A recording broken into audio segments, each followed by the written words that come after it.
धन्यवाद सभापति महोदय। जो रेजोल्यूशन मेरे द्वारा लाया गया है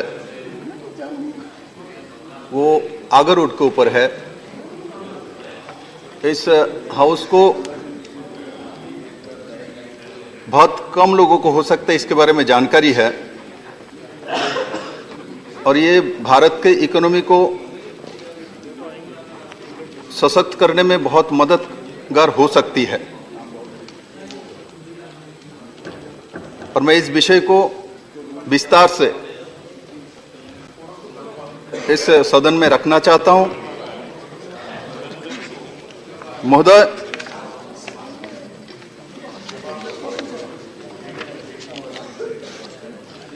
आगर के जो पौधे हैं ये बहुत ही महंगे पौधे हैं, और ये त्रिपुरा में, असम में और कर्नाटक में बड़े मात्रा में पाए जाते हैं। और इसके गुणवत्ता और कमर्शियल वैल्यू जो है बहुत ही ज्यादा है। जैसे आगर की जो पौधे हैं ये 7 से 8 साल में मैच्योर हो जाती है, और उसके बाद उसको इंजेक्ट करने के बाद 2-3 साल में इसमें फंगस आती है, इसमें चिप्स आती है, और इससे जो तेल निकलती है वो मिनिमम जो मार्केट में वैल्यू है 20 लाख से 30 लाख रुपए इंडियन करेंसी में पर लीटर। इस ऑयल को ये सोने से भी महंगा, इसलिए सोने का तेल इसको माना जाता है। और जो कृत्रिम रूप से इंजेक्ट किया जाता है उससे जो तेल निकलती है वो 20 से 30 लाख रुपए पर लीटर होती है। और जो कृत्रिम रूप से नहीं किया जाता है और इसको इंजेक्ट करके छोड़ दिया जाता है, उससे जो तेल निकलती है वो कम से कम 75 लाख पर लीटर बिकती है। 75 लाख बिकती है जो प्योर जो होती है। और इस पेड़ का त्रिपुरा में बड़े मात्रा में 1 करोड़ 25 लाख के आसपास त्रिपुरा में इसके पौधे, मैच्योर पौधे हैं। हमारे सरकार आने के बाद हम लोगों ने इसके ऊपर आगर मिशन बनाया।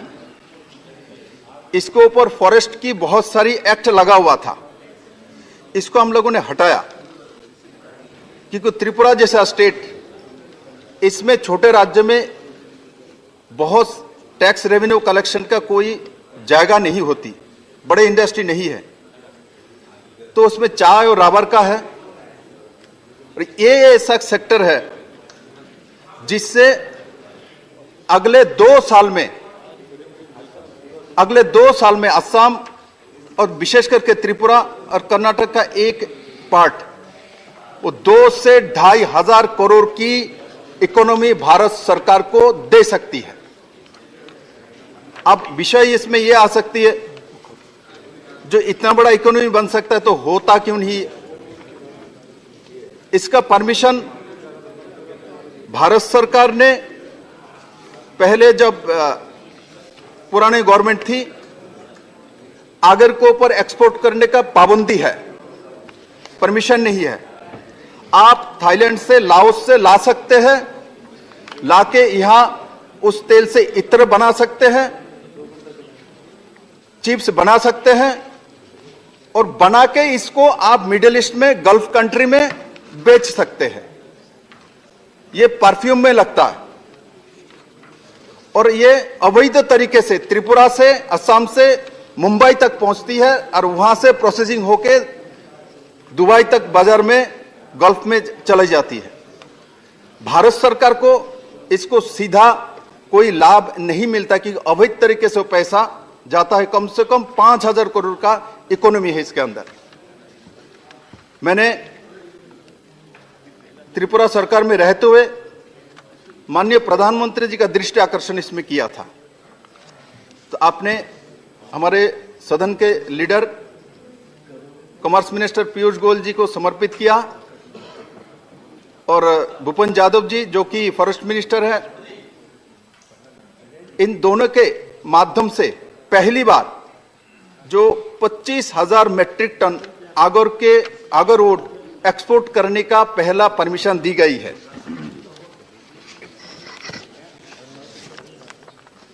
ये मेरे पास मैंने 21 दिसंबर को पत्र लिखा था और 3 जनवरी को भारत सरकार में ये परमिशन दी। आज 10 महीना हो चुका है, नोटिफिकेशन भी हो चुकी है, 1 ग्राम आगरवुड भी हम एक्सपोर्ट नहीं कर पाए, 1 ग्राम। उसका कारण क्या है? सदन को समझ में आ रहा है क्योंकि इसमें बहुत बड़ा इकोनॉमी है, अवैध तरीके से रुकावट डालता है, नहीं तो 10 महीने में नहीं हो रहा है। इसको ऊपर जो इस आगरवुड को बेचने का एक्सपोर्ट करने का जो सिस्टम बना के रखा हुआ है, इतना कठिन पद्धति बना के रखा है, वो करना ही मुश्किल है।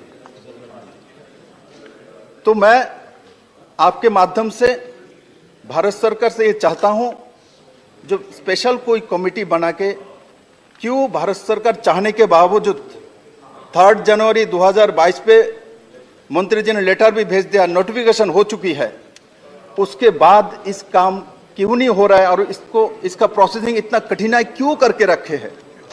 हमने एक टीम भेजा था त्रिपुरा सरकार की तरफ से लाओस में और थाईलैंड में, और उसमें जाने के बाद जिस इनका जो प्रोसेसिंग है, लाओस में बहुत आगर का पौधे होते हैं, उससे प्रोसेसिंग पूरा होती है, इनका मूल इनकम वही है, और उसमें जो तरीका अपनाया एक्सपोर्ट करने की, जो सिस्टम बनाया, वही सिस्टम को भारत सरकार फॉलो करे तो बड़े मात्रा में हमारे देश को, हमारा जो इकोनॉमी है उसमें लाभ होगी। महोदय, मैं आपको यह भी बताना चाहता हूं, जो आगर के से तेल निकालते वही वो खत्म नहीं है, इससे जो पत्ते हैं इसको भी बॉइल्ड जो किया जाता है, उस पानी को भी मैं त्रिपुरा में अभी 500 ग्राम बोतल की जो पानी है, इसका इम्यूनिटी पावर है, मेडिसिन वैल्यू है, वो 1 बोतल 200 रुपये में बिकता है, मतलब पानी भी इसका 400 रुपये में लीटर बिकता है, और इसका मेडिसिनल वैल्यू है, जो अमेरिकन कंट्री में ये लिया जाता है लाओस वगैरह से, और वो मेडिसिन में यूज किया जाता है। चाइना में, जापान में, कोरिया में इसको बड़े मात्रा में मेडिसिनल फैक्ट्री में यूज किया जाता है। तो इस तरीके से आगर का, चाहे उसका लकड़ी हो, चाहे उसका तेल हो, चाहे उसका चिप्स हो, और ऐसा है उसका जो रूट है वो भी बिकता है, क्योंकि उसके रूट को सुखाने के बाद वो गल्फ कंट्रीज के जो लोग हैं अपने ड्राइंग रूम में रखता है, उससे से हल्का हल्का जो सेंट आती है, खुशबू आती है, वो उसको रॉयल माना जाता है इनके यहाँ। तो उसका कोई रेट तक भी नहीं होती है, मिनिमम 5 लाख इंडियन करेंसी में 5 लाख से उसका जो ऑक्शन शुरू होती है, 5 करोड़ भी हो सकता है, और इसका कोई सीमा नहीं है। तो इस तरीके से देखे तो आगरवुड की चाहे लकड़ी हो, चाहे पत्ता हो, चाहे उसका रूट हो, जैसे गाय का हर चीज काम पे लगता है, और पौधे में अगर ऐसा है पौधे है, इसका सब कुछ बिक सकता है, सब कुछ काम पे आ सकती है, किंतु इसका कोई सही सिस्टम नहीं बना हुआ है। अभी त्रिपुरा सरकार ने आगर मिशन बनाया, मैं आपके सामने प्रस्तुत किया, आगर मिशन बनाने के बावजूद भी, भारत सरकार चाहने के बावजूद भी, इसमें 10 महीने से समस्या खड़ा करके रख दी गई है। और मैं आपके सामने ये भी रखना चाहता हूं, जो हमारे देश में जो बोर्ड बनी हुई है अलग अलग, इसमें जैसे चाय का बोर्ड है तो उसका जो 30,000 करोड़ का टर्नओवर है, कॉफी बोर्ड है उसका 5,000 करोड़ का टर्नओवर है, रबर बोर्ड 12,000 करोड़ का टर्नओवर है, स्पाइस बोर्ड 21,500 करोड़ का टर्नओवर है। और ये आगर जो है मैंने आपको सामने प्रस्तुत किया है, जो अगले 2 से 2.5 साल के अंदर ये 2 से 3,000 करोड़ का इकोनॉमी हो सकती है।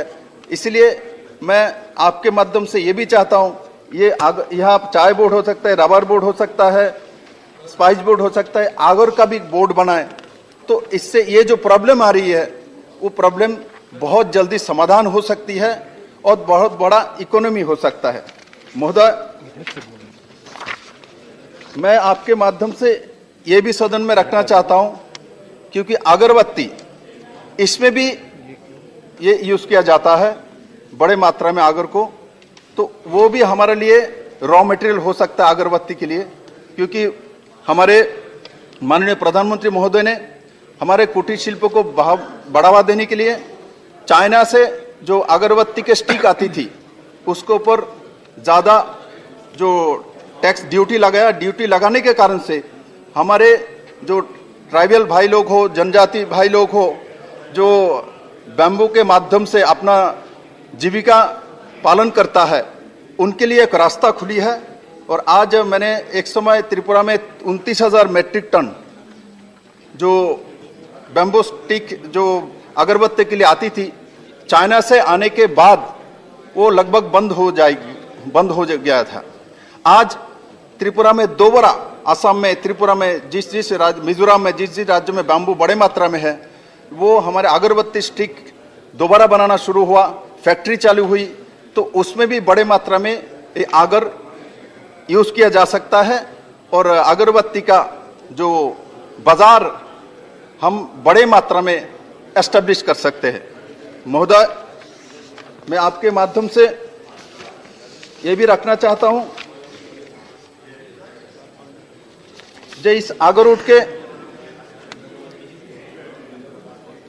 जो मेडिसिनल वैल्यू है, जो इम्यूनिटी पावर है, ये एक मानव जीवन में बहुत बड़ा विषय रखता है। और साथ ही साथ रबर जैसे प्लांटेशन, उससे भी ज्यादा लाभदायक ये आगर प्लांटेशन है। और त्रिपुरा सरकार ने बड़े मात्रा में अभी आगर प्लांटेशन शुरू किया है और मैं आपके माध्यम से भारत सरकार से निवेदन करूंगा, ये जहां आगर की क्लाइमेट है, फॉरेस्ट डिपार्टमेंट के माध्यम से इसको विवेचना करके आगर का पौधे लगाया जाए और इसका बाजार बनाया जाए और साथ ही साथ भारत के नौजवान को रोजगार मिले। और माननीय प्रधानमंत्री जी जो चाहते हैं जो अपने देश में ही रोजगार बढ़े और वो रोजगार बहुत जल्दी हो, ये एक प्राइमरी सेक्टर है। इंडस्ट्रियल सेक्टर में हम जब जाते हैं तो 4 साल, 5 साल, 6 साल, 10 साल लगता है, किंतु ये सेक्टर ऐसा है, ये प्राइमरी सेक्टर है, ये अभी आपको अगले 6 महीने के अंदर आपको रोजगार देगा। तो स्वाभाविक तौर पे हमारे नौजवान को उस दिशा में जाना चाहिए, जो चीज हमारे पास है और जल्दी रोजगार दे सकता है। तो अगर ऐसा एक सेक्टर है, इसमें बोर्ड बना दी जाए और इसको जो एक्सपोर्ट करने की नियमावली में शिथिलता लाए, सहजीकरण करे और इससे बड़े मात्रा में भारत के नौजवानों को रोजगार मिले और इसका रास्ता खुले। और अवैध तरीके से इसको जो किया जा रहा है लंबे समय से, उसके ऊपर रोक लगाए, व्यवस्था करे और सटीक तरीके से इसको किया जाए और भारत सरकार को इसमें रेवेन्यू मिले। इस दृष्टि से मैंने इस विषय को आपके सामने रखा है और मैं आशा करता हूं मेरे सदन में जो भी सदस्य है सभी लोग इसके ऊपर अपना राय रखेंगे और इसको सही ढंग से कैसे किया जा सकता है उसके और भी रूपरेखा इस हाउस से हमारे माननीय सदस्यों के माध्यम से मिलेगी। ये आशा करते मैं अपना विषय समाप्त करता हूं। धन्यवाद।